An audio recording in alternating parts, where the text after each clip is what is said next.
Hey, what's up, family? Jay Morrison, aka Mr. Real Estate, and I'm here for episode 54 of Ask Jay. We got 90-day commitment to answer 5 questions a day, plus providing you with the motivational message of the day every single day, as long as you guys hashtag Ask Jay on Instagram, YouTube, Facebook, Twitter, and all that good stuff. So, make sure you like the Facebook fan page, Mr. Real Estate Morrison, if you don't. We got some new stuff coming there, and make sure you're on our email list at jmorrisonacademy.com or jmorrison.net, right? So we have 2 different webinars on each website. So if you go to jmorrisonacademy.com, you get your free Wealth DNA kit, which includes your Wealth DNA handbook, your daily budget tracker, weekly budget tracker, monthly budget tracker, a net worth calculator to find out how much you're worth, and also a dream life expense sheet where you can actually expense out your dream life and find out how much will it cost you to live the life of your dreams.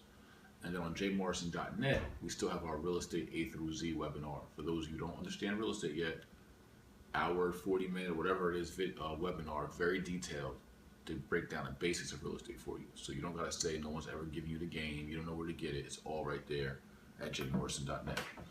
So my motivational message of the day really revolves around the community work we've done this weekend in Baltimore. We had a clothing drive and coat drive and food drive yesterday, where we collected a lot of food and goods. And today we actually canvassed the street on a kind of a mobile forum. Just went out, shaking hands, talking to guys on the stoop, talking to kings, talking to queens, a bunch of the elders on the west side of Baltimore.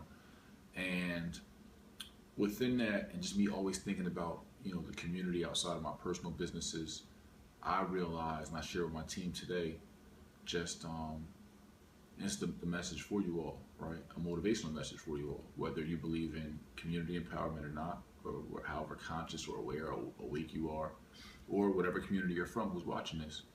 You should always stand on principles and be willing to draw a line in the sand. You can't be like wavering. You can't be the gray area person. Basically, like, my love can't be bought in, period, and my love for the community surely can't be bought in.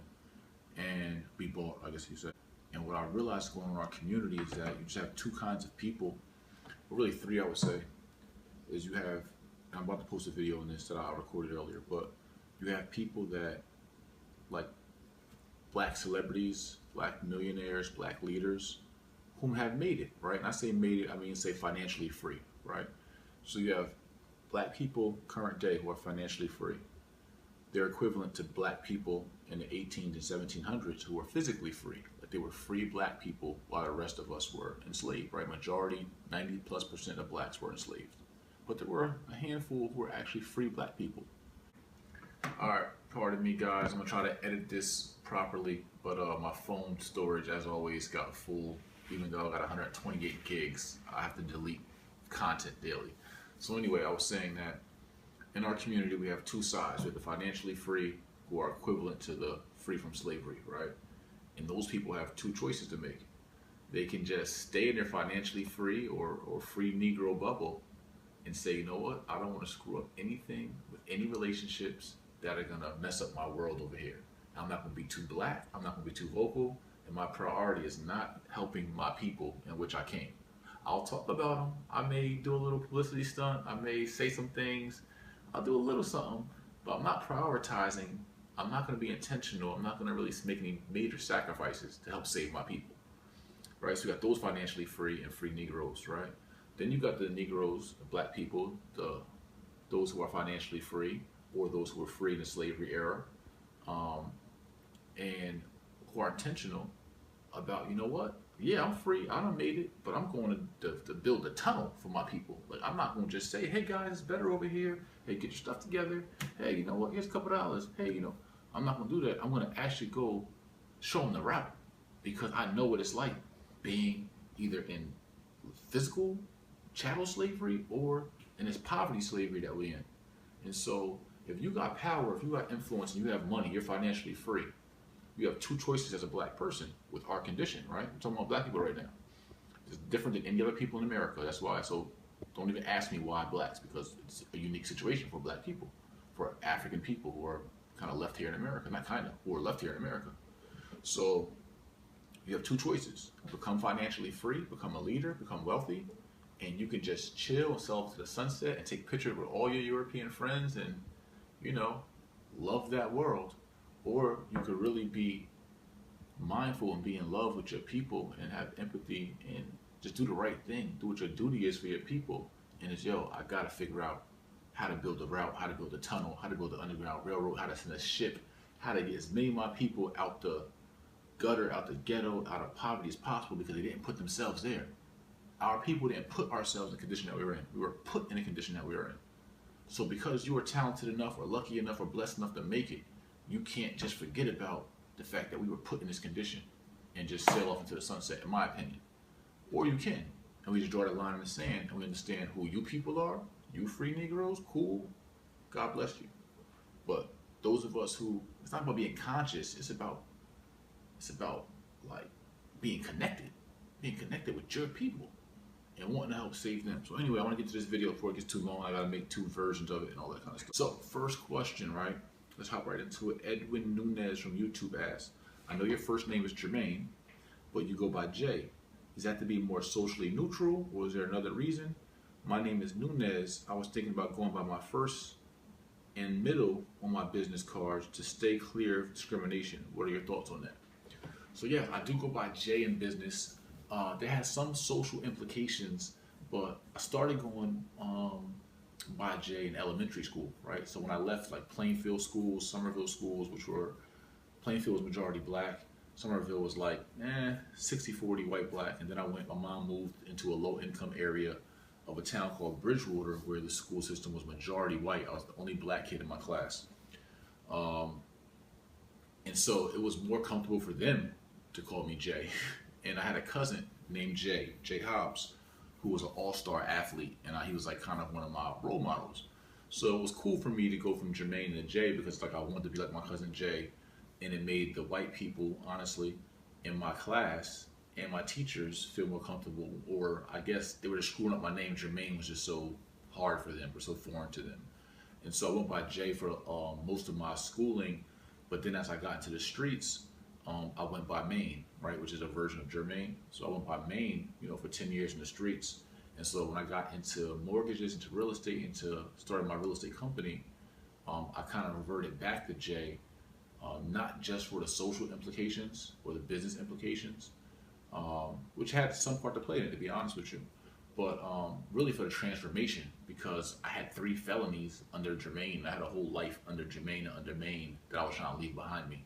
So Jay was just part of my transformation, really, more than it was about me sounding like a certain kind of name. I did even go by Jermaine starting out in real estate, but I just went by Jermaine. I would put a J in quotes or whatever. And then as my brand just blew more national, Jay's just been more prominent. So that's just what I ran with. So hope that helps. As you know, my answers are authentic. I don't practice these. It's just what it is. What it is. From Twitter, Creedomanis